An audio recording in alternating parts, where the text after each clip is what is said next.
There was and I don't know much about it. All I know is what I watch on television and how I react. And I'm kind of an emotional guy.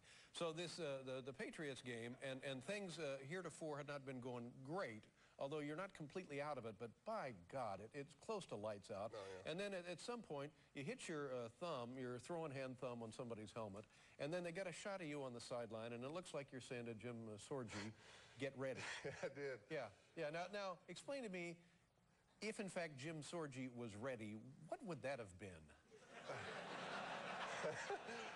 Let's just say, for the sake of the argument, he's ready. Then what happens? I'm not sure. Because I said that and kind of went and got some Gatorade, and I think that some of my teammates said that his reaction was not really what you wanted to see. You know, it was like... Hey, Paul, get ready. He's a great guy, though. He's a great teammate. Oh, man. And I talked a little bit about at the beginning of the show about Indianapolis, but you and your team here in 9 years really have transformed that city, haven't you? Well, no question, because when I got there back in '98, it was basketball, right, car racing, and that was tough for me, Dave, because I came from New Orleans, which is Saints all the way.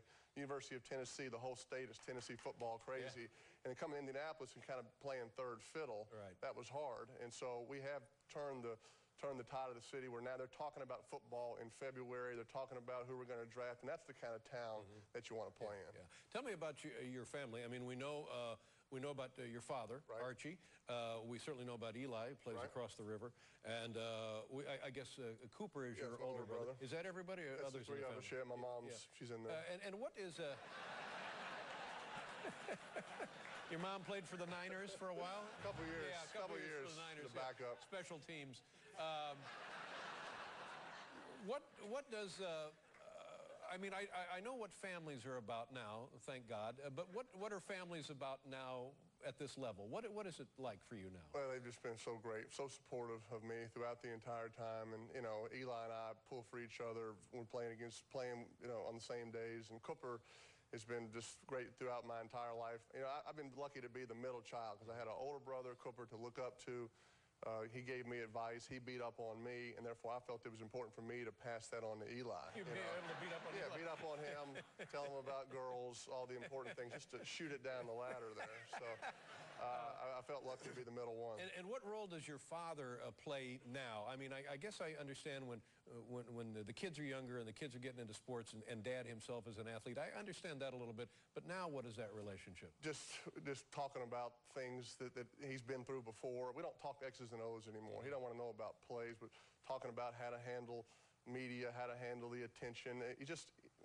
My dad just gets it. Yeah. You know what I mean? Yeah. He just gets it, and some people don't. But he's been down the road before, and so he's just a guy that I lean on, that I call for any kind of questions, and he's just been a great support system for me. Now, speaking of support, I guess it was near the end of the season last year, Tony Dungy is living the nightmare that every parent dreads. It comes true for him. His son takes his own life.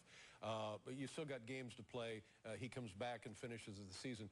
What kind of guy is this that can do that, and how did it affect the team, and what does it mean to guys who are just playing a game on Sundays to have this enter their circumstance? I think it makes guys realize what's important in life and where the true priorities are. We love football, it's important, but after that happened, it was sort of a recheck on your priorities. But I've never met anybody like Tony Dungy, that kind of man who has that strong of faith and his priorities in order, and for him to be able to come back to the team from that, it just made you love him even more. And to me, that's the thing about Coach Dungy, is the players, they play so hard for him because they don't want to disappoint him. Right. And to me, that's the ultimate job of a coach, to get his players to play for him. And it just made everybody respect him and love him even more. And he's our leader. I mean, we couldn't have done that 2 weeks ago without him. And but that really brought us closer together. Well, it was a wonderful thing. Obviously, as was pointed out, he's the first African-American coach to win the Super Bowl, which is a great thing.